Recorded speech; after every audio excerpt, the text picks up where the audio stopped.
So welcome everyone to the second in the conversations on inequality emergency, and this one on informality or informal work. It would be great if you could put your name in the chat and where you're calling from and any questions you have or comments that you want anybody to address or that you want to bring into this forum. In the traditional way, we're going to hand over to Jo Swinson, who is, we're very grateful, moderating the session, and who will introduce Nyla, Lila, and Laura. So Jo, over to you. And please, everybody, use the chat as we always do. Put in your comments as we go, observations, disputes, and we will get round to that when we open up to the floor. So Jo, over to you. Thank you so much, Tamsin, and welcome everybody to what I'm sure is going to be a rich and thoughtful conversation, as are all of the conversations that you host, Tamsin. So as I'm sure many who are joining are well aware,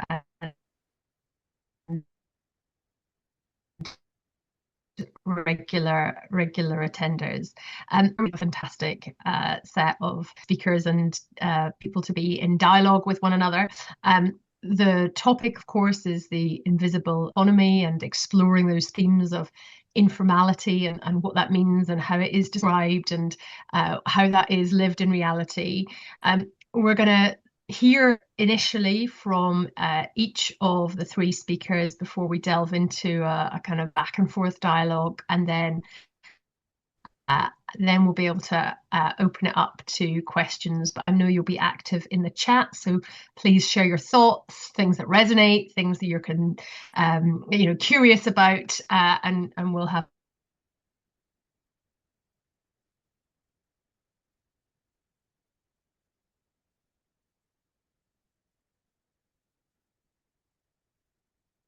academic framing and to start us off, and then we're going to hear from Lila Iskander, who has for 40 years been working with waste collectors and recyclers in Cairo, and really will bring to life this whole issue with that wealth of expertise that she has. And then finally we'll come to Laura Alfers, who's the international coordinator of WeGo, which is the network that is championing for rights and really be able to talk to us about how this kind of movement is working together, what the issues are, and what is being surfaced. So we will turn to each of those, and then we're going to open it up. So Nyla, over to you. Thank you, Jo. So, Nyla, you're on mute. You're on mute. You're on mute. Can you unmute? Can you hear me now? Perfect. Yeah, okay. So I'm Nyla Kabir, academic at the LSE, and I've spent much of my academic life very much focused on livelihoods and labor markets, but particularly on workers at the bottom of the occupational pyramid, and therefore with the informal workers. I want to pick up on a couple of the provocations that we were provided with, since I assumed that was the point of them. And let me start off with the first one, which says that the phrase informal workers has long implied that the problem lies with workers, that they're informal out of choice or out of nature. So we should talk about workers in conditions of informality and therefore move from people to structures. Now, this is very interesting to me because I have never thought of the phrase informal workers as implying choice. In fact, what I think was a very important move in the ILO, I think around 2003, and it was motivated by work done by WeGo to get away from the idea of the economy as a dichotomy, informal sector, informal employment, and to move to the idea of informal employment in order to move away from a focus on establishment to the conditions under which different kinds of workers worked. So to me, informal workers is a shorthand for the kind of conditions that you're trying to bring to the forefront in the provocation. So I don't have a problem using the word informal workers, but what I do in my research is I spell out some of the reasons for informality, why they are so central to understanding anything about inequality and the inequality emergency that we're talking about today. So the continued invisibility of informal workers is, as you say, is not incidental. It occurs in systematic ways that reinforce each other. It began out with the way in which the GDP was conceptualized, focusing on people who work for pay or profit, visible pay or profit, and ignoring the vast number of workers who were working on their own account or precariously, seasonally. And the ILO's concept of standard employment is a deeply misleading one, because all over the world, but particularly in the global south, standard employment is in fact non-standard employment. It is employment that is done seasonally, irregularly, without any contract, at the employer's behest, and so on. So the idea that standard employment is what formal sector workers enjoy is a complete misnomer. I think one of the things why are informal workers in informal work? It is not a choice, or if it is a choice, as it is for many women who are doing informal work, it is a choice imposed by constraint, by their responsibility for unpaid care work, and so on and so forth. But for the vast majority of workers in the informal economy, they are in these jobs which are very often characterized, not always, but very often, precarious conditions and so on, is lack of the kinds of capital and assets that the market values and recognizes. And they lack this because they were born into households and so on, which has always been impossible for them to acquire these market credentials, and therefore they are trapped in this. And so we can think in terms of lack of access to finance, of any kind of capital endowment, education. I want to question the idea of skills, because in the work that I'm doing, people understand skills as something that people have been taught. And yes, they have been taught. But for instance, a lot of women in West Bengal who come from slightly better off families say they cannot do certain works in agriculture because they're not skilled. So that is skilled labor, but it's of a skill that comes with the kind of family you're born into and therefore not recognized as skilled. So the notion of skill, I think, has to be rethought. Now, very interestingly, the G20 report and many other reports recognize that inequality today consists of the fact that a larger and larger share of income in countries is concentrated in the hands of those who own capital. So labor income is a shrinking share of national income, but they do not tell you what share of that shrinking labor income is going to informal workers. So they talk about labor, and we do not know to what extent they are counting the very, very poor wages or even lack of wages that informal workers may be earning. So another point that was raised in the provocation, a very important one, is the idea of essential workers that came up during COVID. And it is very interesting. Of course, nurses and doctors were all essential, but the vast majority of people who were essential workers were people who, if they withdrew their labor, our normal lives would collapse. It was their labor, the garbage collection, the post office, the delivery men, all of those people, bus drivers, it's their labor that keep us going. And yet, when things go back to normal, we forget about the essential backbone that they represent to daily life. So I think there is a very important question here about value. What is the kind of value that these people are creating that allows them to be moved in and out of our visible sphere? And I think, to some extent, there is an economic explanation, and that is, when you do not have the skills, the resources, etc., the range of jobs that are available to you are quite limited. Therefore, you are crowded into those kinds of jobs where you are ending up competing with other people who have no resources and assets. And so this overcrowding leads to a lot of competition between people of a certain level of poverty. That's one part of it. The other part of it is identity. And this is something that economists don't recognize very often. And of course, gender identity is important. There are more men in the informal economy than women, because there are more men in the labor market than women. But informal work makes up a larger share of women's work in the world. And women are in the informal economy disproportionately represented because of certain things to do with gender identity. One is, of course, they're responsible for unpaid care work and domestic work, which they cannot afford to outsource to other people as affluent women can. The other is safety and security and restrictions on their mobility. So there are a whole series of constraints that apply to very poor women that do not apply to men. And of course, there are the stereotypes that go with, what is the work women can do and cannot do. So it's quite interesting when we look at the distribution of things that in poorer countries, largely informalized economies, the gender gap in wages is much larger at the poorer end of the income distribution than it is at the richer end. In OECD countries, what they call the glass ceiling, the gender gap is much larger at the higher end, is much more prevalent.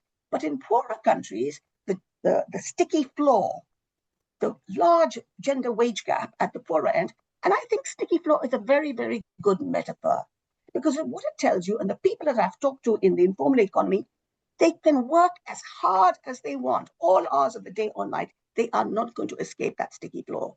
Lack of resources, identity, all of these other issues. So I think when we talk about inequality,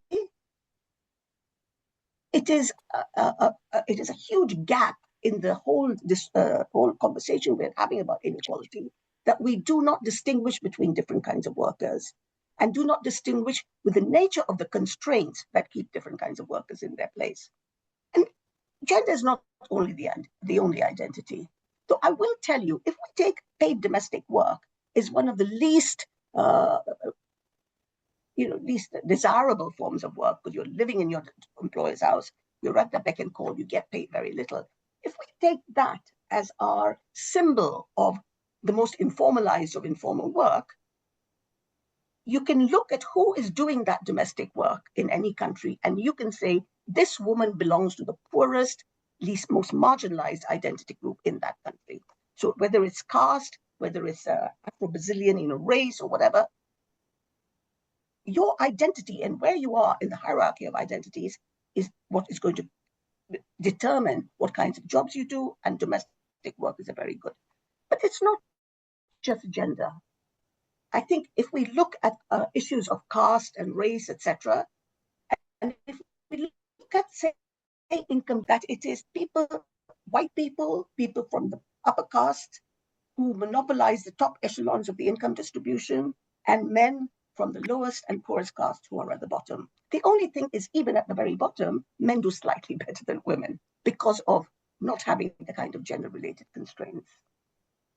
So that, to me, is when we're talking about inequality, when we're talking about the current inequality emergency, we need to really bear in mind the way in which identity endowments, inherited forms of disadvantage, are what characterizes those at the bottom of even of the informal economy. The second point, if I have time, I want to pick up on, is the issue about, that the report is saying that, the future lies in better work.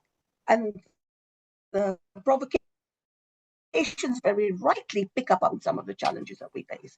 But I want to make a distinction between these challenges. One is about, challenging the erosion of labor rights. Now, this is a familiar challenge. We've been fighting the erosion or the denial of labor rights for a very long time, and we know roughly how to do it. But there are new challenges that are taking us into unknown territory, and that is automation, AI, and so on. And what that means is not only that informal workers need to fear it, but that all sections of the workforce, of the labor force, need to fear it. AI and automation is going to expand the informality of work around the world. People who thought they had secure jobs for life will find themselves on a gig economy, zero contracts, and we're seeing that happening around me. And that, to me, suggests that informal workers, while the informal economy and WIGO should retain the standpoint of informal workers as its starting point, it needs to widen its perspective to recognize that today's formal workers are going to be tomorrow's informal workers. And therefore, they need to build bridges to those unions, etc., that are perhaps complacently representing today's formal workers, and point out to them that if we don't all get together and exercise more democratic control over the direction and pace of technological progress, we are all going to end up, I think somebody calls us techno-serfs. All of us are going to end up on very precarious jobs. And I'm just going to end with a slightly tangential point. What really bothers me is, if I can quote Marx for a minute, the distinction between the realm of necessity and the realm of freedom, right? So informal workers are all working in the realm of necessity. They have to do what they do in any way that they can do it to earn decent livelihood. The realm of freedom was when we were supposed to be freed from necessity and could do things not because we had to do them, but because it was what our talents and our predispositions gave us. Now, AI and technology and automation has the potential to free us from the realm of necessity, but it is not taking us to the realm of freedom. Instead, the people who own these technologies are buying themselves beautiful homes. They're going to outer space during COVID. They're, having expensive weddings in Venice. And what about the rest of us? I mean, we don't have any access to the realm of freedom. So I really find that if we do not exercise a coordinated democratic effort to manage, to re-embed markets and technology within society, we face very dangerous times ahead. Thank you. Absolutely, Naila. What a fantastic contribution, and there's just so much there. I was really struck by what you said about the value that is being created by essential workers, and so often that value is not accruing in one place. It's very much a public good. And it reminds me actually of the value of much of nature as well, right? It's not just in one place, and therefore it gets taken for granted. And also the arrogant assumption that is so often made that anyone can do this, and that, there's not a lot of skill. And if you think about care work, which is assumed as being unskilled, and it's almost because the things that are measured, have you fed or changed or clothed, but the ability to do that with somebody who is unwell, who is very elderly or very young, or has a degree of vulnerability, and to do that in a way with dignity. I mean, the multitude of skills to be able to do all of that emotionally at the same time as what is hard physical work often, is just, anyone can do it, but not anyone can do it well. And yet we don't capture that value because we don't have some kind of nice tick box where we can measure that, and we can't easily accrue that value. And I just think this comes back to our kind of structures of measurement and how we kind of see that value. So it's really, really fascinating, and totally agree on the kind of the massive lost opportunity with the way AI is being developed in terms of who benefits. So let's kind of take some of that kind of broader framing and get into some specifics and real painting a picture of what it means in practice, and come to you, Laila. Okay, so 80 years ago, rural farmers from the south of Egypt came up to Cairo and began instituting what has continued today for 80 years, door-to-door collection from our doorstep every day, regularly, no interruption, of the waste the rich throw away. The city has grown from 2 million when they came to 22 million. And along that journey, there was no municipal service for 40 years. It was only in 1984, 40 years after they started and grew with the city and grew with the work they were doing, from pig breeders to plastic, paper, cardboard, tin, aluminum, glass recyclers. They did that for 40 years, quietly. And nobody ever questioned what they were doing, why, how, until as the city grew, we got very disturbed by their donkey carts, not by the fact that they were keeping the city clean, and decided to formalize them.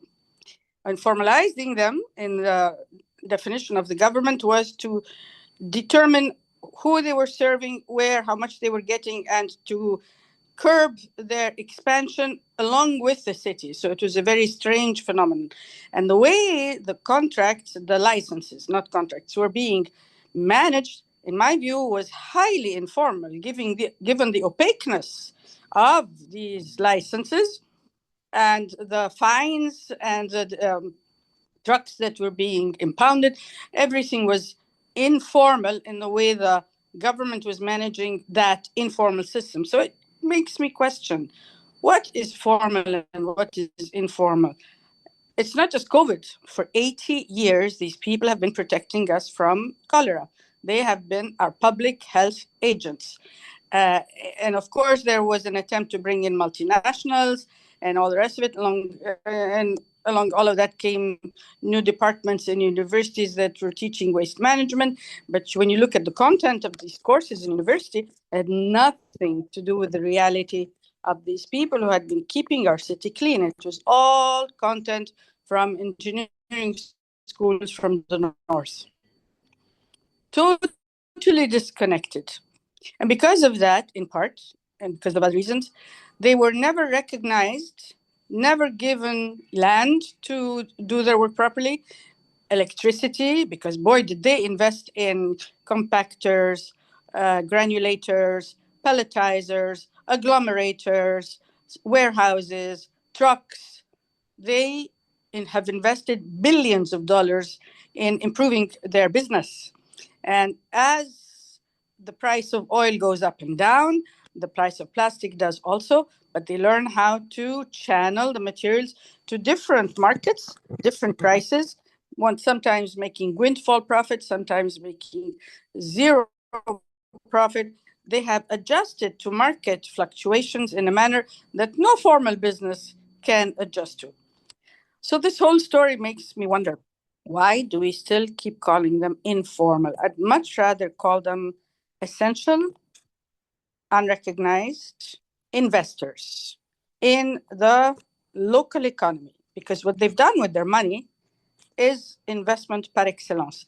They have used much of their money after investing in their waste occupation in building homes, one of the biggest housing projects in the country. None of them live in shanty towns or huts. They all live in solid brick buildings where they, their children, their warehouses, their garages, everybody is housed. And so we have 6 neighborhoods that they consider to be hubs. Instead of the formal European concept of transfer station, their neighborhoods are transfer station. This is where the materials from our homes that they have harvested go, are sorted, traded, compacted, consolidated, processed, and make it to formal manufacturing industries in industrial zones. So actually, these industrial zones would collapse, but for the work of these people. They're the main source of all of this stock of the formal industry. Today, they are no longer illiterate, but they're still working in the same trade. They are no longer peripheral to the cleanliness of the city, but definitely not in the mainstream of government planning. Even with the new law, we have the proposal on the table is still the same old rhetoric. Let's formalize them. And by formalizing, they mean force them to have licenses, contracts, registration, but not really let's improve them with some safety protection. No, none of that. It's let's make sure we know how much money they're earning so that we can tax them. And I rest my case there.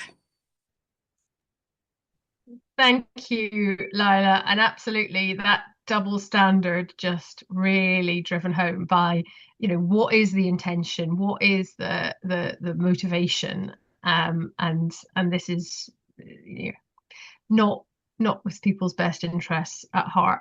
And such a wonderful description of how people organize themselves, right? And the kind of assumption that we have that it has to be in a particular structured way, and actually it kind of reminds me of Eleanor Ostrom's sort of view of how actually people can get around problems and organize themselves collectively. I'm going to come to you now, Laura. You've obviously been campaigning and working on these issues on a broad basis. So, how do you think about this distinction between the terminology? What are the elements that you see as being the most important in this debate? Thanks, Jo. Yeah, I mean, one of the things WeGo has done is sort of work to facilitate organization in the informal economy, right? But we also work, and I'm pleased to see some of my colleagues from our statistics division are here. Actually, we also work on measurement issues. So we're a sort of combination of different functions.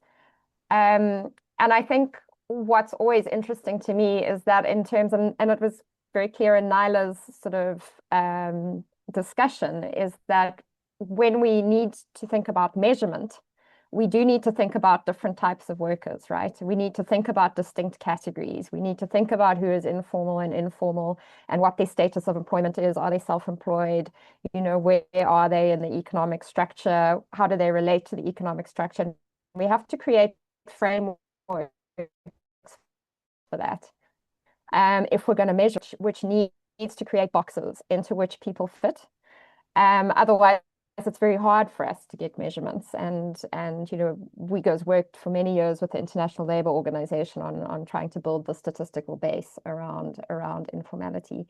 I think that sits in tension with this idea that actually we need to blur the boundaries between workers. We need to stop using categories like formal and informal, and we need to sort of bring together a sort of movement of workers who all see themselves as workers, and we need to upend our boxes, you know. And I think that's one of the creative tensions that has always sat within WeGo itself. You know, we're busy putting people into boxes, but at the same time, we're busy breaking people out of boxes. And we are trying to create links with the formal labor movement, and trying to create links with the cooperative movement, and trying to create links between the sort of workers at the bottom of the economic pyramid and those in other statuses which allow for power to be built. So I don't have an answer to it. Just to say that it's one of those tensions that I think is always going to be a debate. I mean, right now I'm agreeing that we need to visibilize the workers at the bottom of the pyramid in some way, and measurement is the way to do that. But at the same time, we're putting out a May Day statement tomorrow where we are arguing that actually we need to see all workers as one group of workers, because otherwise the system divides, you know, and otherwise capital wins and labor does not. So even ourselves, we're embodying this contradiction completely. And I think it can be a generative conversation as well, right? They're different imperatives which come from different sort of logics and what we're trying to achieve in the end. And I think it's okay to work across those as long as you're aware of them. But I guess I also wanted to add a few points about how informality and inequality link up, because about 15 years ago I was giving a presentation at a conference in Johannesburg in South Africa. And it was my first conference and I was quite nervous. And at the time, WeGo had very much framed our work as we need to support incomes in the informal economy as the connection between economic growth and poverty reduction. And I was challenged quite significantly by one of South Africa's leading sociologists saying, well, but what if you think about inequality? What if you think about inequality and not poverty reduction? How is that going to change your frame? And it completely floored me because I had no answer to that. And I was sort of dumbstruck and had to fudge my answer. So I've been quite pleased that I can actually be in a space where I can correct for that. But I think one of my concerns is a bit of worry as well, right? And it's a worry about the issue of crowding out. So while I'm 100% clear that this focus on inequality is really, really important and that we need to shift the frame from just a focus on poverty reduction, it does mean that the gaze goes to kind of some of the macro structures, you know, that we focus on the wealthy. I mean, that was the answer. That was like what I was being pushed to say really in that conference 15 years ago, was that actually we need to focus on the wealthy because that's where the real problem lies. The problem is not with informality and the poorer workers. The problem is with our tax systems. The problem is with, you know, public procurement that is pushing vast amounts of public money to billionaires. The problem is, you know, all of these sort of big macro issues, which I agree with. They are the big problem. I mean, I'm definitely not disputing that. But I guess what I've seen in other areas of policy that I've worked in is that can crowd out a focus on other things that are important. I worked in social protection for a long time, and the big focus on cash grants that has been sort of very prominent in development policy over the last 15 years crowded out any kind of discussion of other social protection measures which were important. It became the dominant thing. And I suppose coming from a perspective of worrying about workers at the bottom of the economic pyramid, my concern is that we're going to lose a focus with so much focus on the big macro picture, what's happening at the other end of the earnings spectrum. You know, if we're looking at taxation, for example, you know, we need that UN tax treaty. We certainly need the wealth tax. We need all of those things. But what are we doing at the other end about the really unfair kind of tax systems that are promoted in many countries? I think my colleague Mike here has led some research in West Africa showing, you know, women working in the informal sector paying almost 50% of their income in tax, tolls and fees to local governments. It not being seen as taxation, but obviously being like far higher than many of the wealthy are paying. What are we doing about that? And how do we balance that? Because I think it's a question, right? How do we keep the focus in two directions? Because I think we need to bring the two together. So I think that's one thing I wanted to add to the conversation. I think another thing that we have to deal with in this discussion on inequality is so much of the economic discussions that we have sees informality as a bad thing that holds back progress and development, right? That's just how it's seen. I think a quote from my favorite report, those who know me know that I have a favorite report from the World Bank that came out in 2022 called The Long Shadow of Informality. And I picked out my favorite quote, which is, going forward, widespread informality may hold back the recovery to a green, inclusive and resilient development path, right? So squarely informality is the problem here, not anything else, not the structural economic conditions which create the situation. And then I was thinking about Lila's work and the example of the waste workers in the Zabaleen, and what could be a greener, more inclusive and resilient future than what those workers have been built, what those communities have built. This is the definition of an inclusive, sustainable, resilient economy. So there's a need really as well to reframe, and I wonder how the inequality discussion helps us do that, to reframe, you know, informality and as not a lack and a deficit, but as something that we can actually build from. And that takes us to economic theory as well, I think. And this will be my final point before I go on forever. That I think our economic models have no real words for what cities and how cities function in cities in the global south. You know, how the streets of Cairo actually work, in the markets of Ghana, in the homes of India and Bangladesh. There's no macroeconomic theory which understands the behavior of labor markets dominated by self-employment. This was written up in an article in 2009 by the economist James Heinz, and I don't think it's been addressed. It's sort of fallen off the radar, but it's always something that's struck me. If we don't have the language in our theory for apprehending what is going on, it's always going to be seen as a lack and a deficit and something that holds back. There are traditions of economic thought which speak to it, though. Gandhian economic thought, you know, which inspires organizations like the Self-Employed Women's Association in India, the popular economy in Latin America, you know, drives real alternatives that are building. And I think it would be great for those to come out of the sort of box of post-colonial thought and into, you know, a sort of reframe of how we're thinking about economic alternatives going forward. And I'll stop there. Thank you so much for that, Dora. Really, really thoughtful, particularly about that link with like our wider economic ideas. And I'm really keen to bring Naila in to respond to that, particularly because I saw Lila on stage last week at an event at the ILO in Geneva that was being led by Olivier de Schutter, who's the UN Special Rapporteur on extreme poverty and human rights. And he was presenting a roadmap about what are the ways to look at getting rid of poverty, eradicating poverty beyond growth? What are the different models and mindsets that we need to think about?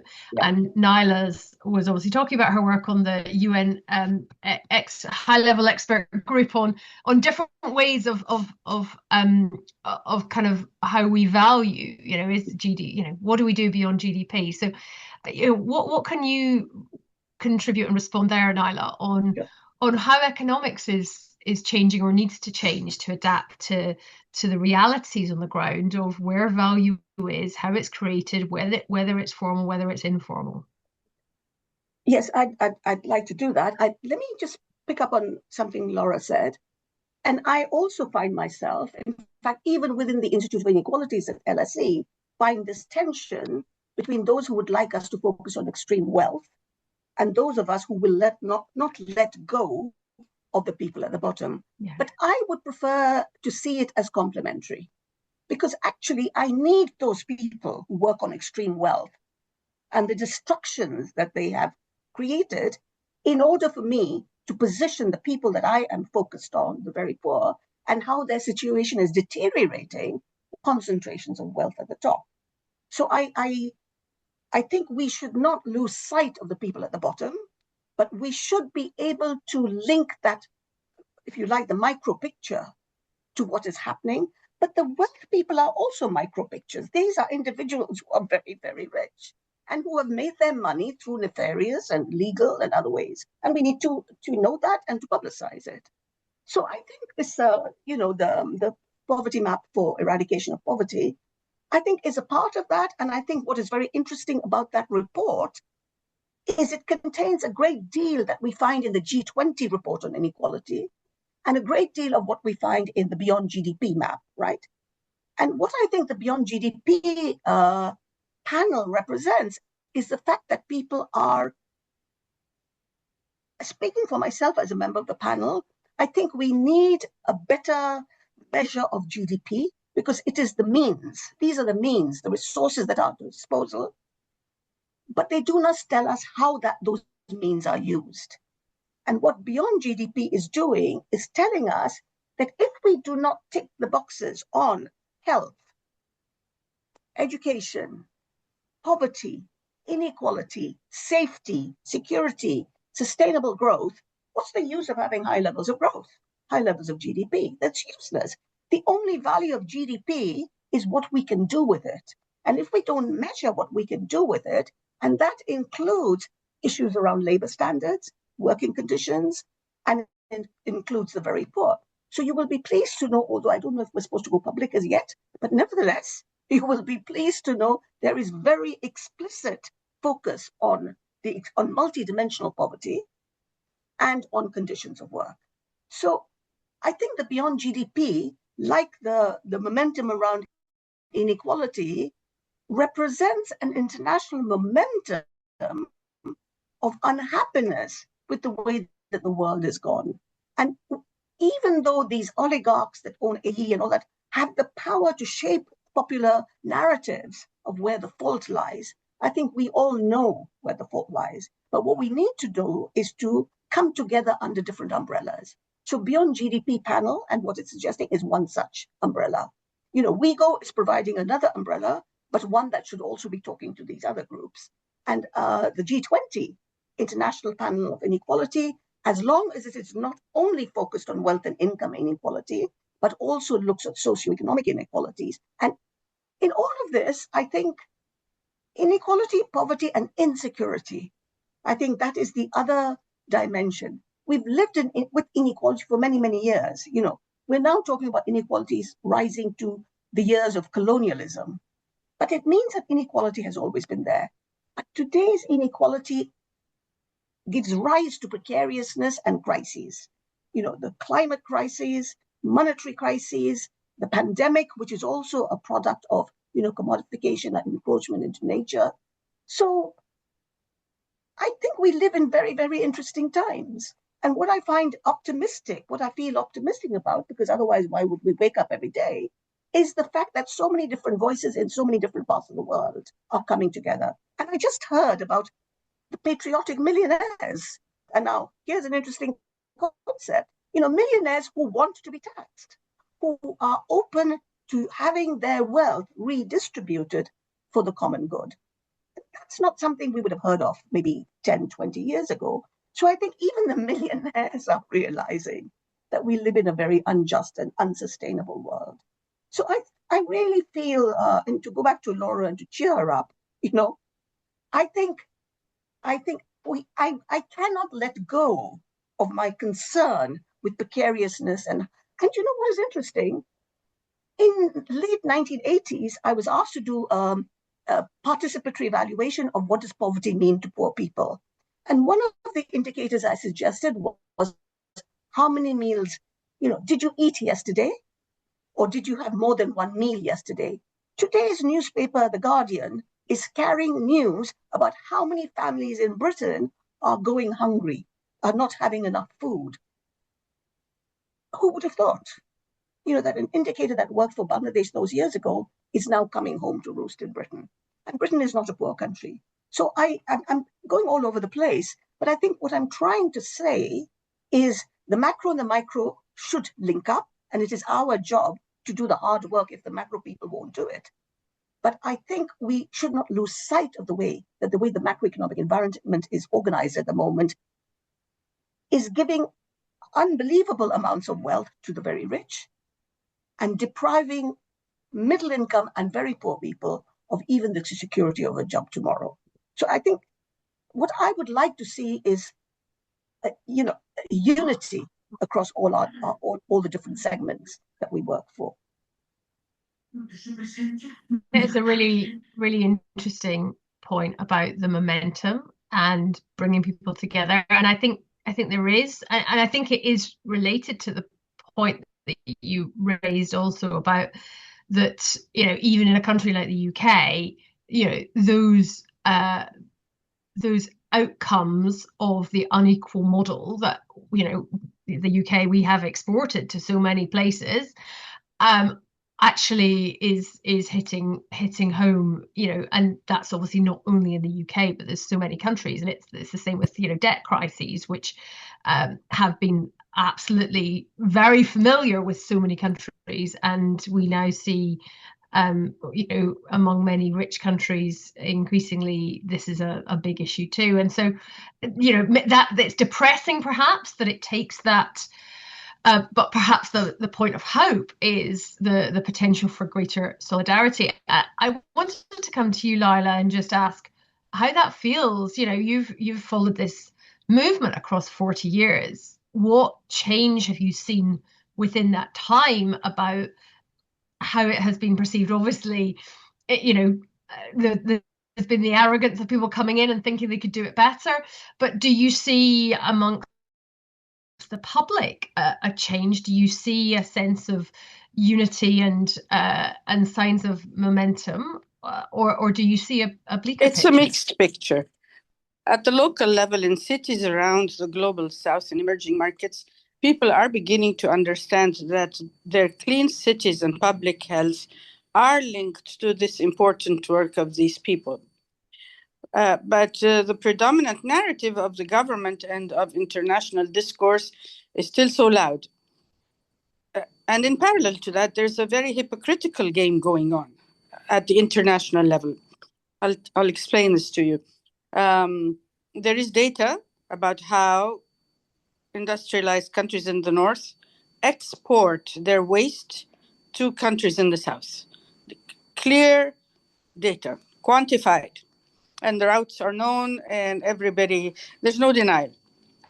But it's masked under the hypocrisy of trade.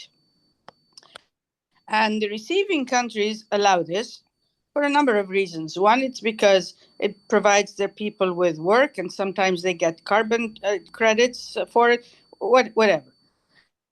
But at the same time, the countries of the north are designing, with their superpower and their reach, mechanisms that do not allow the same countries they are exporting to export to them their manufactured products unless they can prove through their value chain that they have been compliant with net zero carbon emissions. in Europe, that mechanism is called CBAM, cross-border adjustment mechanism. So CBAM says, okay, you Egyptians are not allowed to export to me X, Y, and Z if you cannot prove that when you manufactured, when you traded, when you transported, when you did this, that, and the other, you were not net zero. Because, you know, Europe has reached such a low level of emissions, we don't want you to come ruin it for us, right? But, par contre, they are allowed to export their waste to us, and we're not supposed to say anything, right? So you were asking, what do I see? I see an appreciation growing and recyclers around the world organizing, and in some of the international debates being recognized and appreciated, not as much as they should, but in parallel, some very unequal and exploitative and imperialistic mechanisms being designed by the North. Absolutely. That's a very example.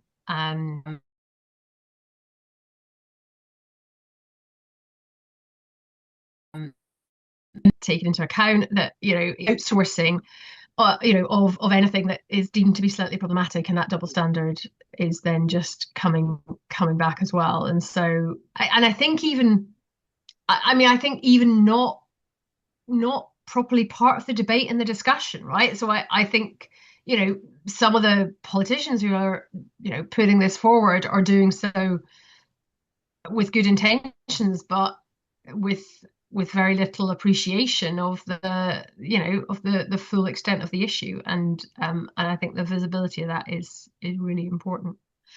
I'm conscious that there will be questions that we want to come to from participants on the call. So feel free to get ready to put your hands up, or indeed for some of the things which have been surfaced in the chat, we might want to have a discussion on those. But I'm going to come to Laura before we open it up. So really just a primer to get your questions ready to raise your hand. But Laura, what would your reflections be? So, yeah, again, I feel like it's been quite a difficult time for the workers that we work with. I think, you know, we rely a lot on sort of building power through organization and engaging with the state.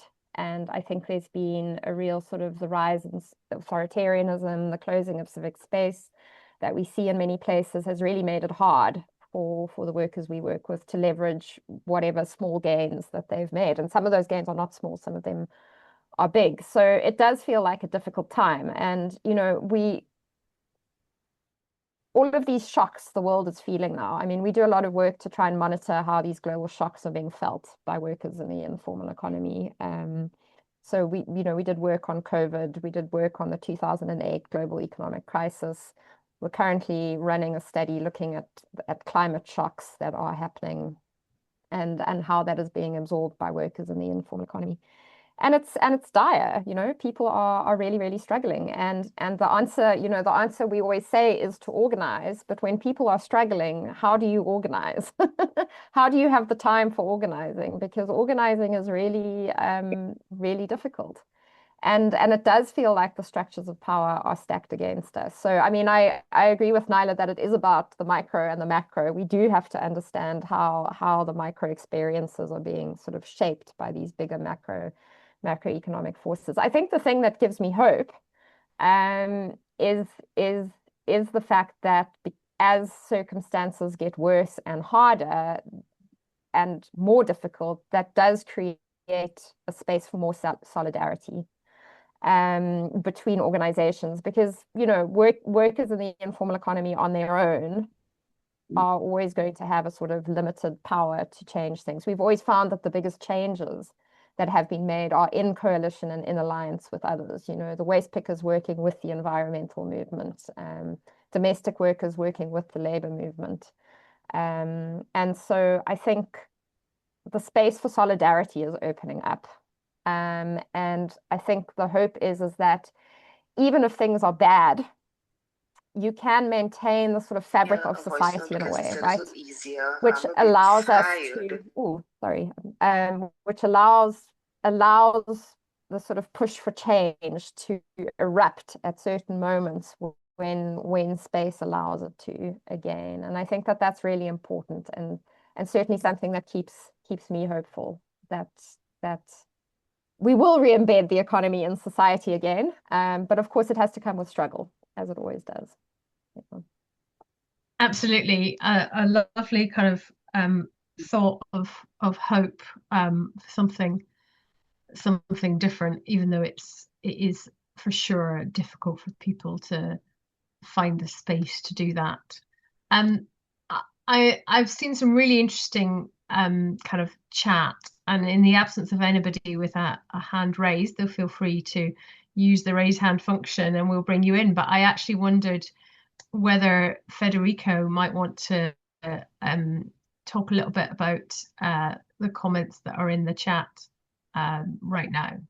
So briefly, one thing, the title of the webinar is The Invisible Economy, but I was just commenting that all the different initiatives grassrooted in different countries related to community-based and solidarity groups, social solidarity economy figures, are ways in which people develop a different economy based on different values, even if they are linked to value change, to supply change, or to the capitalistic traditional ways. And the reflection first has to do in the fact that the way in which we measure production, economy, and this issue on GDP try or tend to invisibilize these other economies that happens and works, but they face barriers, as I mentioned in the previous webinar, barriers based on public policies that are have a big link to reproduce the classical economy, but also barriers to be adopted as an alternative of what we have been discussing. They are working, they are not aspirational. The second issue has to do with the fact that many of these economies face the menace that many governments are thinking that informality will be overcome through creation capacities to play in the market through entrepreneurship. And social solidarity economy at global level, it's been replaced by social entrepreneurship. And there is a big gap among these two approaches. In the first one, there are collective subjects. In the second, are productive units that compete among each other, not organize themselves. And they break organization, they break what already exists on that sense through public policies to overcome informality. For lack, the Latin American formalization policy has this internal tension, and it's trying to promote that governments give law and give credit to productive units to overcome poverty, but not to consolidate their collective subject, the collective business and the solidarity that is grassrooted in the community base. That's my intervention. Thank you. Thank you, Federico. Really, really thoughtful there. I can see Mike also has his hand up, and I think perhaps useful if we take a few comments and then we can get some more feedback from our fantastic panelists. So Mike, on you go. The floor is yours. Yeah, thanks very much, everyone, for the discussion. I think it's useful to mention that there's already quite an unhelpful narrative about inequality and informality in the development sector. And a lot of this came about along the same time as that report that Laura mentioned, the long shadow of informality. And essentially the logic went, if you look at countries that have high levels of informality, they also have high levels of inequality. And from that, the logic was sort of extended that informality causes, or there's some sort of causal relationship between informality and inequality. And I think that leads then to a very narrow discussion about how we address inequality. And the logic that follows from that, of course, is that what we need to do is remove informality, most likely through fairly narrow forms of formalization that are unhelpful, not productivity enhancing, as Leila would have mentioned. My colleagues Sibiwe and Sean and I look at tax as one element where we end up doing more harm than good with not getting the basic types of regulation right. So I think a lot of people have bought into this sort of argument, and it leads to this magical thinking that by doing away with the informal economy, we'll achieve what we're after, which is maybe national level development goals or the SDGs. And it leads us to believe we can do something about inequality without improving the working conditions or livelihoods of the vast majority of workers in the world. If you've seen some of the statistics that my WeGo colleagues have been putting in the chat, you really struggle to understand how we can achieve reduced inequality by largely ignoring the needs of the majority of workers. And as a final point, I think some of it is related to data constraints. We now have the tools to make more nuanced connections between earnings from informal types of work and inequality.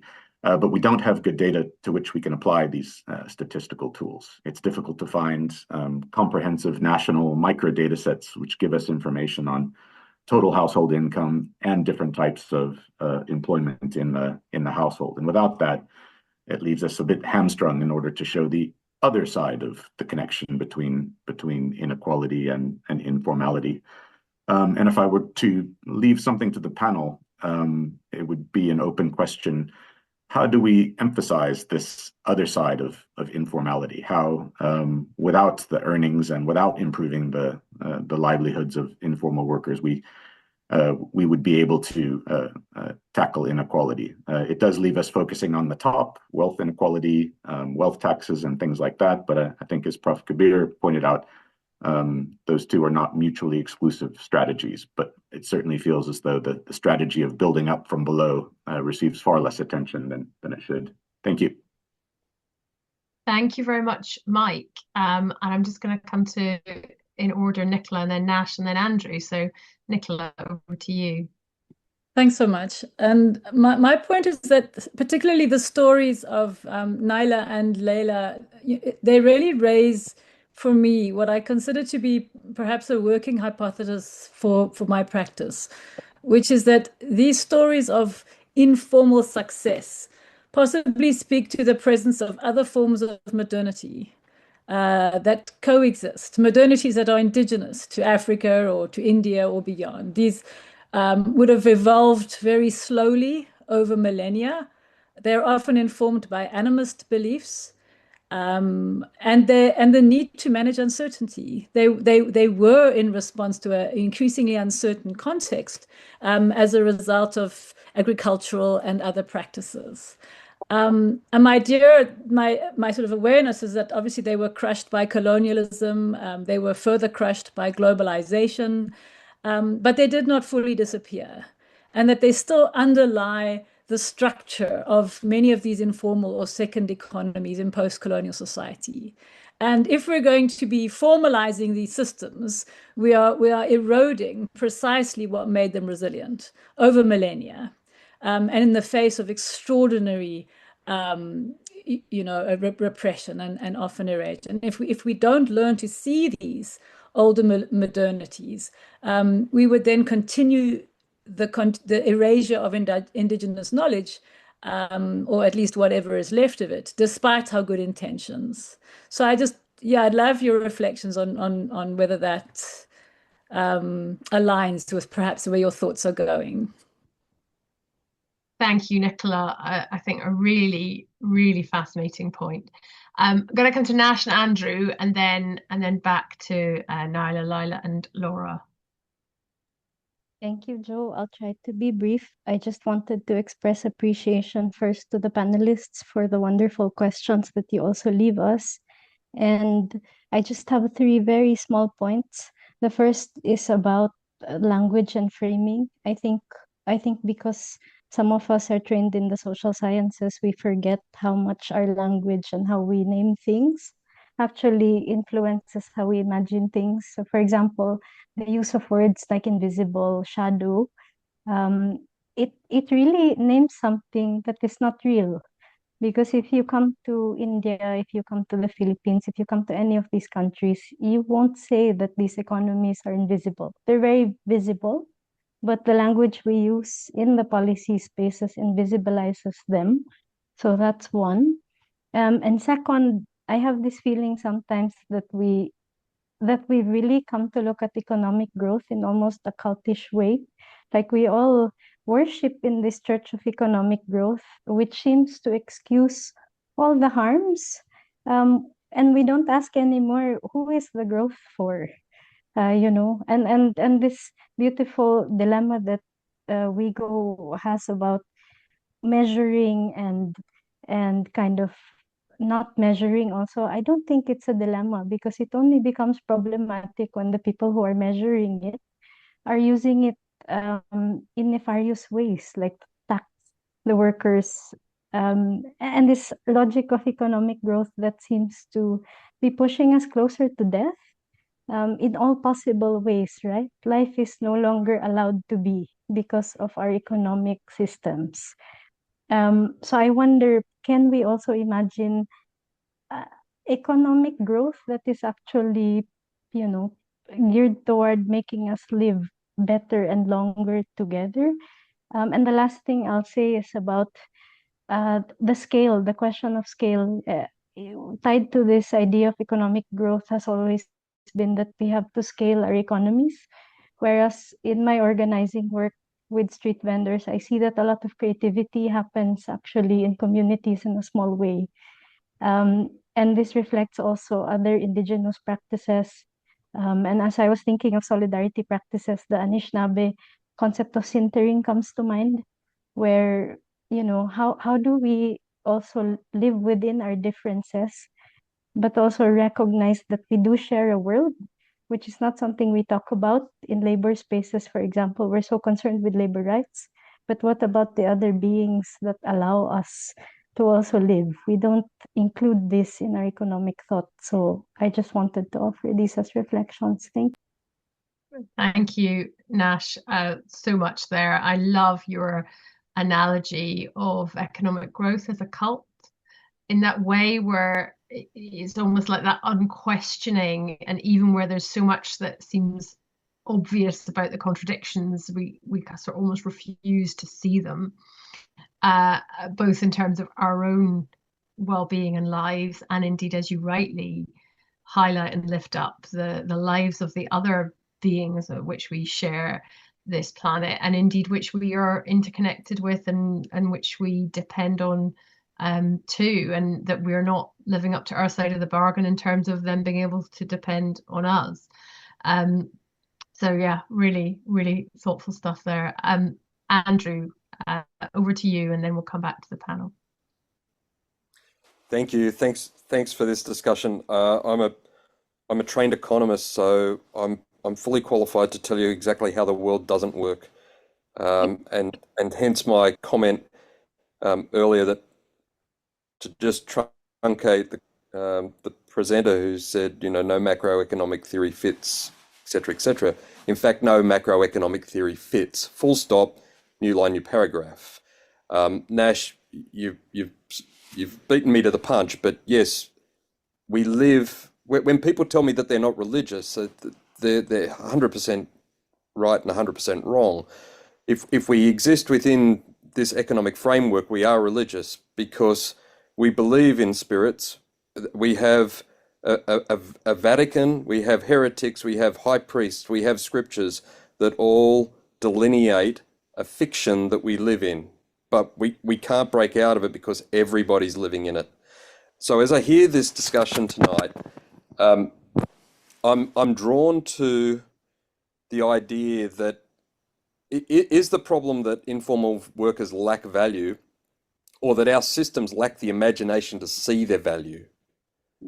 Now, let's not change the whole world, because that's a big job, but the way to change the world, I believe, is in communities, one community and one group at a time, changing their world, the world as they experience it. And the question I have is that, what is in a name? One thing that I know is that words mean things. So what would change if we treated informal workers not as marginal labour and not as invisible, but we actually gave them names: public health agents, infrastructure providers, recyclers, investors, city makers. Now, in whatever role that we play, particularly if it's publicly, we will introduce ourselves, or we'll even wear a name badge. Now, if somebody calls me Andy, I don't like that. Okay, I don't particularly like being called Andy. Nobody calls me Andy. So I will always correct a person and say, my name's Andrew. I'd really prefer you to call me Andrew. And so I think that there's a way of introducing informal labour in the community that it's in, and naming it. Naming it is essential, giving it an essential name, as we found out during COVID, rather than being invisible. And so in naming it, we can also then organise around it. And it's not about creating enormous trade unions or enormous groups. It's about 20 people who all do the same job in a hospital, or cleaning streets, or informal labour, naming themselves and then agreeing that name and then carrying that name proudly. So my question back is to the speakers, and you've all been brilliant, is, how can we name in that way, to signify value, not to create value, to actually, the value is created to signify the value. And then what other steps can we use to bring the imagination of the others into communion or conversation with, what we're currently calling informal labour, but we should really name it as the role that it plays within the community, so it's visible, it's palpable, and it's always reminding that if this disappears, it's going to be more difficult to get down the street because the garbage hasn't been collected. Absolutely, Andrew. Love that point about language and how it shapes our very thinking, which I think is something that various people have also identified. Lila, you were talking about a reframing and a renaming of the recyclers in Cairo. So I'm interested perhaps to come to you and your thoughts on what Andrew's just said, and anything else that you want to pick up from those fascinating comments. Yeah, I love the comments. And we actually piloted something along those lines 2 years ago. We decided we did not want to be called Zabbalin anymore, because that word in Arabic means a garbage collector, and it's a derogatory term. So we approached 3 ministries: environment, labor, local development, and a 4th one later, interior, because in this country every adult has a national ID card, and on the back of it it states our occupation. And on the backs of the ID cards of all of the garbage collectors in Cairo, the stated occupation was none, 0, nothing. They were not there. So we said, come on guys, we need a name. We want to be called recyclers. And miraculously 4 ministries agreed. But they said, you do it. What do you mean I do it? Pilot, show us how to. It was such hard work, because it turned out that the Ministry of Labor had a qualifying exam that recyclers had garbage collectors had to take to be even allowed the dignity of being called a garbage collector on their ID card. But of course, our people were not aware and never sat for it anyway. So said, okay, give us this test. We're going to modify it, and then actually apply it to a sample 300. And the Ministry of the Labor people allowed us to do that. And there's a post NB here. I am a former minister, so I can talk to them. So anyway, we did 300. It was just the most complicated nightmare, but the Ministry of Interior did help us. We have 300 collectors now being called recyclers, running around with proper ID card that calls them recyclers. Now, what you would expect is for them to take that pilot and roll it out nationally, no? Well, but here again, I come back to the informality of formal systems. We pretend like all formal systems are so formal. They're not. So they proceeded to forget all about it. And that's it. Only 300 people have the right name. But no, absolutely, we have to nag and insist that we are not a baleen, we are recyclers. Yeah, I love that. I love that. And also like that really important point you've made about how formal systems, I think institutions, like they like to think we've got this process. And look, I recognize process can be hugely important. There's lots of occasions where you want to have, safety, there's been evidence about what works, and formalizing things in processes like saves lives and helps and so on. It's valuable, but there's like an assumption that if you have the process, then that's it done. And actually, you're working with human beings, right? Like people forget stuff. Things are difficult. People don't do them, and so like that it's not just that some of the informality is formal, but actually some of the formality is incredibly informal as well. So a really, really good reminder.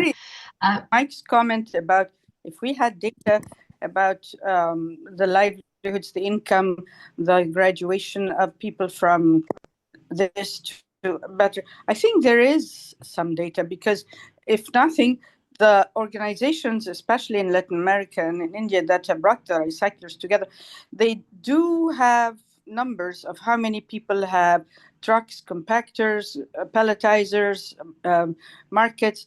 There is some data. I have some, but it's very Cairo-centric. But every organization in the South that works with these people has some data. I mean, even, I don't want to say even if there are numbers, because you must have numbers, even a visual documentation shows you that they start out with donkey carts and they do graduate to tricycles and trucks, and they have acquired machines and they do granulate and pelletize and process. The story is there. I'm not sure where all the numbers are.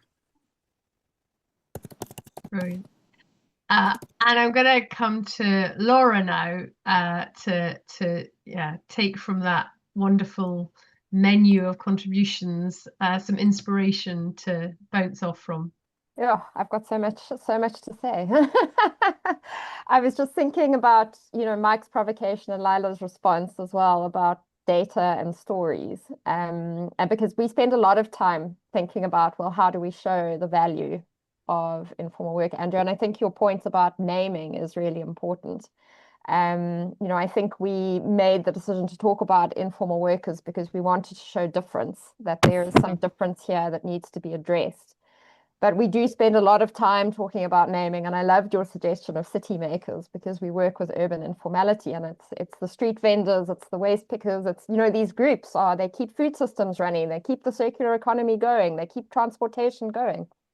These are the people who make the city. So I think that point about naming is really well taken. And, we spent a lot of time thinking, well, should we be using the tool of orthodox economics to show value?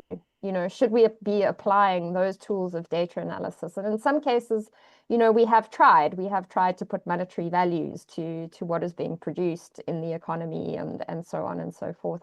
But I do wonder if that is the best way to show value, whether there's a more of a role for storytelling and narrative engagement in the way that we're telling the story. And I mean, we do try.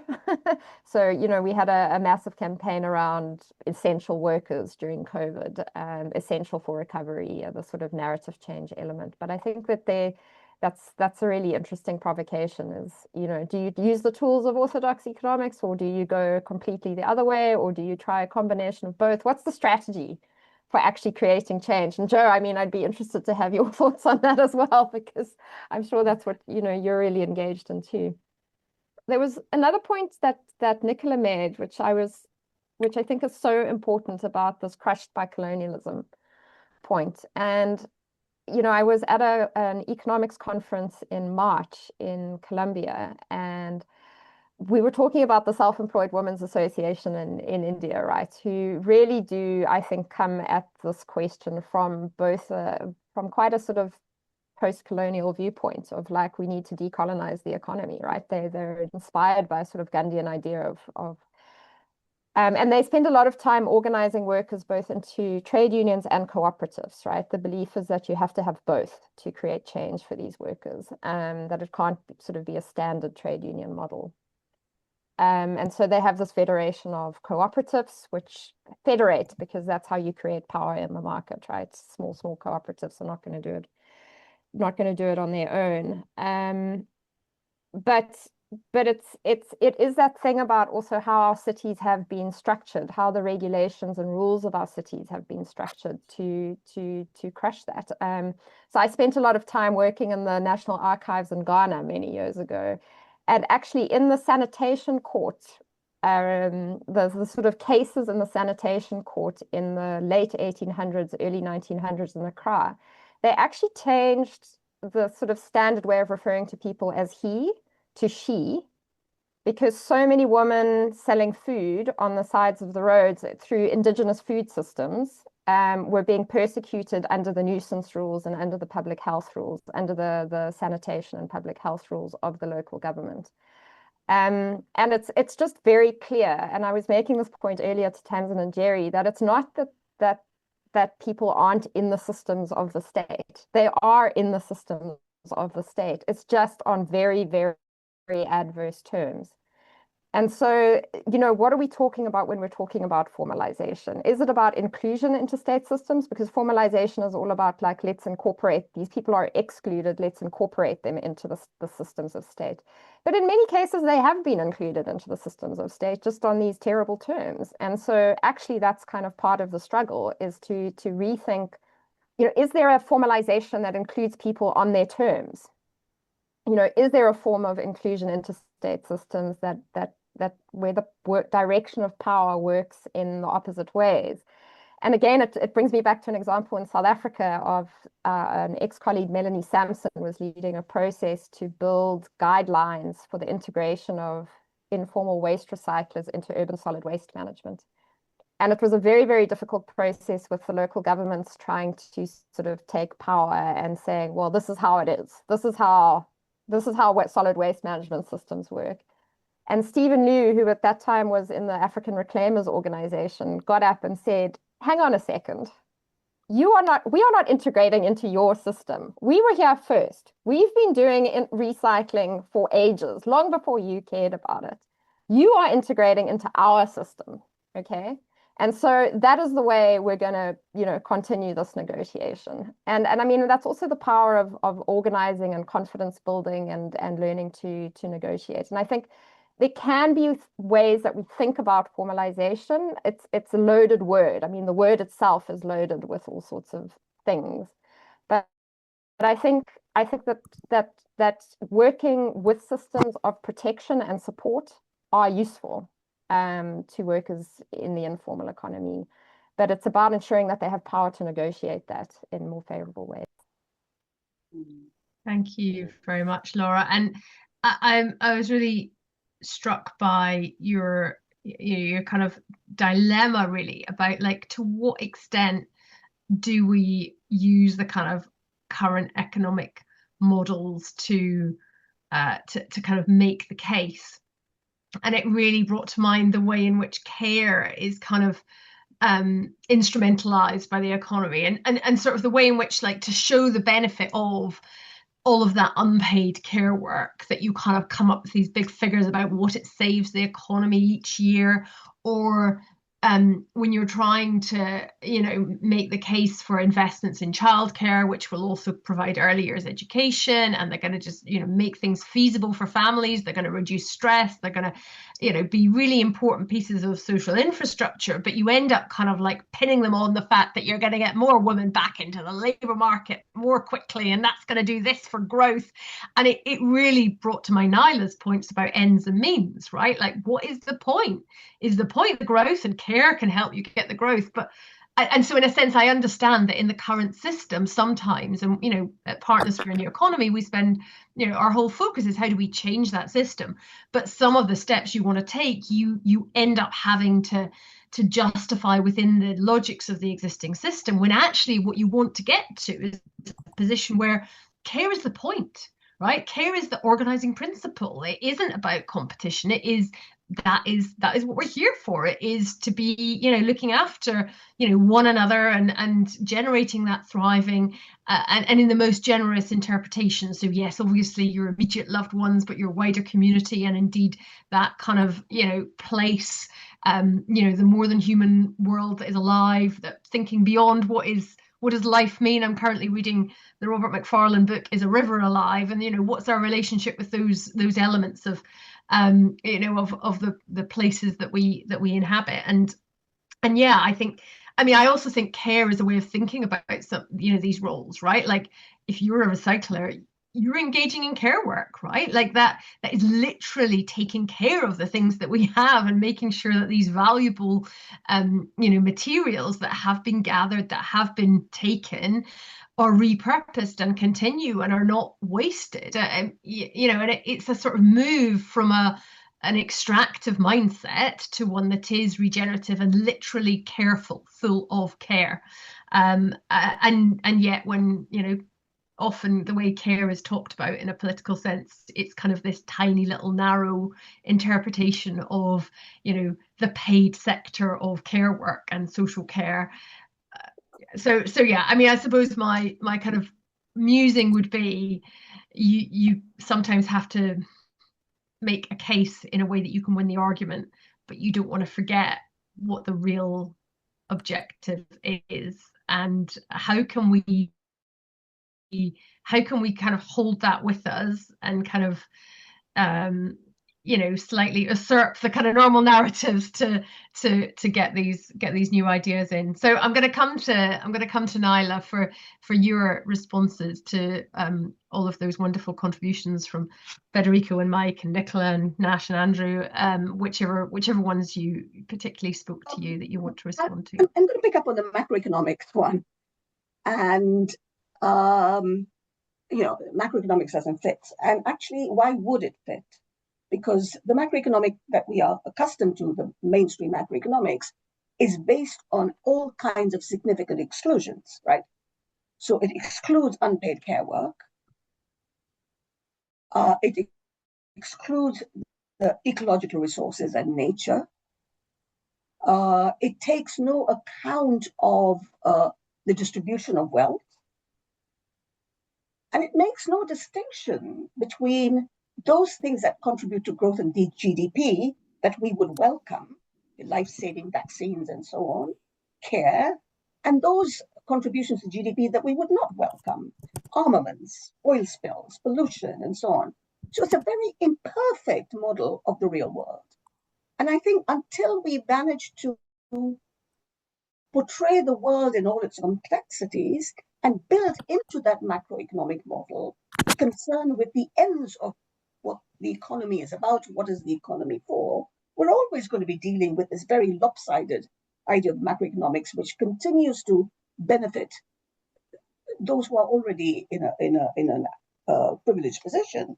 So I think that's why, you know, this cult of growth, I find it very hard as someone who's argued all my life in a very instrumental way about this is good for growth.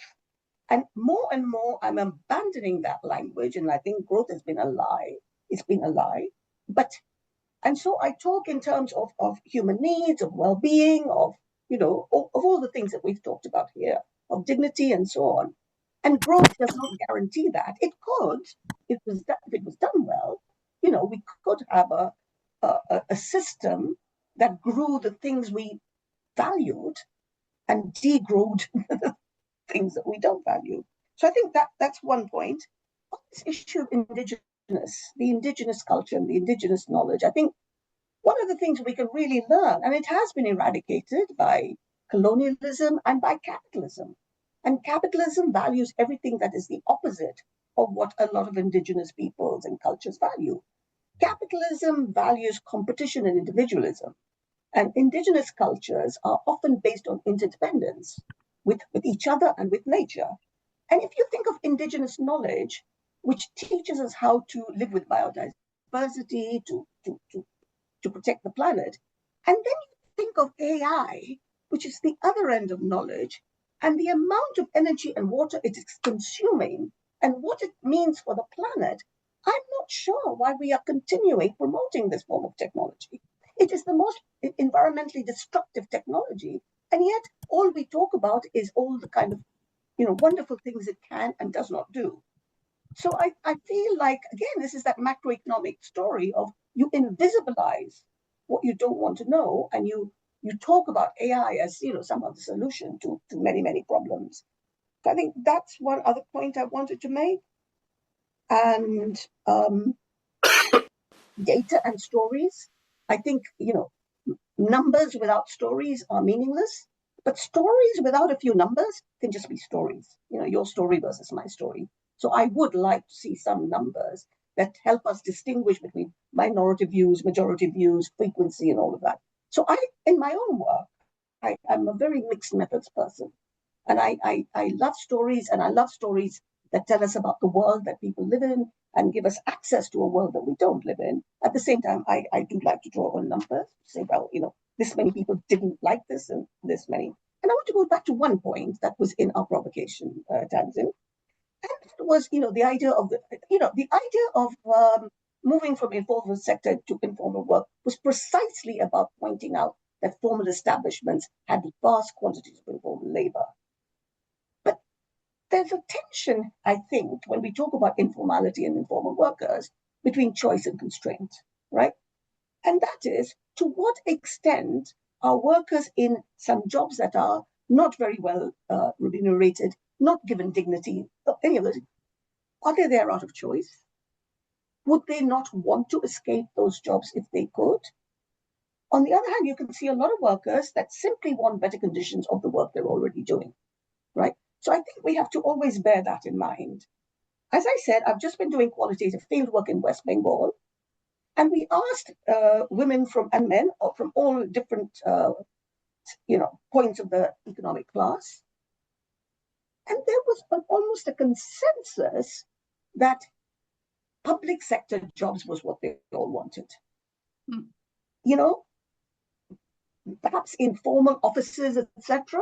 But even working for the government in community-based healthcare, etc., because somehow, in their eyes, those jobs carried a certain respect in society and carried some degree of security compared to the jobs that they were already doing. So I think we always have to bear in mind not to devalue the jobs that people are doing, but to ask ourselves, would they be doing something else? And to go back to the, Joe, that you talked about the eradication, the map to eradicating poverty.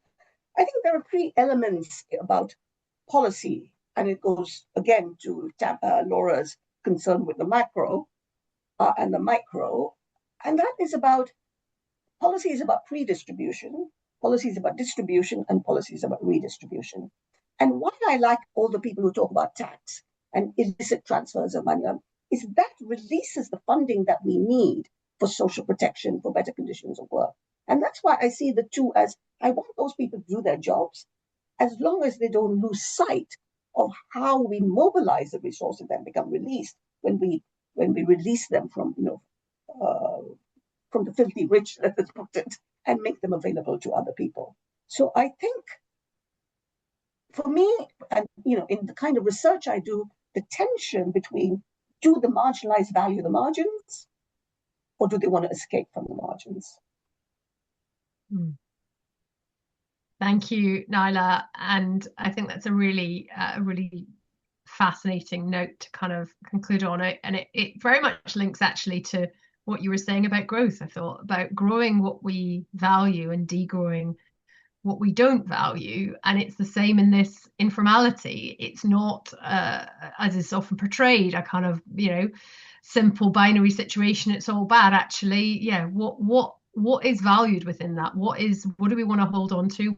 What is a different way of organizing and conceptualizing, which is something which we can learn from and which we want to replicate or spread, and what is there that is causing harm that we can definitely do something about differently. And I think in particular what I'm taking from today is also that care around language, and really to interrogate what some of these terms mean, and where they're coming from, and how they are shepherding our thoughts, even just with the words that we choose. Thank you so much, everybody, for joining us for this discussion. Thank you to Naila and Laila and Laura for such fascinating provocations. And of course, thank you to Tamsin and the team at Impact Trust for bringing us all together for this latest conversation. And I know there will be, the third installment will be soon, and maybe I'll hand back to you, Tamsin. You might want to just let people know when that's taking place. Thanks, Jo. This is an evolving installment, but the next conversation will be in May. We will share the notes and recording from today, and dates and links for next week. And I really want to say thank you to you, Jo, for doing a second round of this conversation, and Naila, Laila, and Laura. It was, well, for me personally, it was fascinating, and there feels like there's so much more to still say. So thank you all, and thanks everyone for joining, and thanks for all the comments and thoughts. Thanks, Jo. Thank you. Thank you. Thanks, everyone. See you next time. Bye. Thanks, Andrea. Thank you.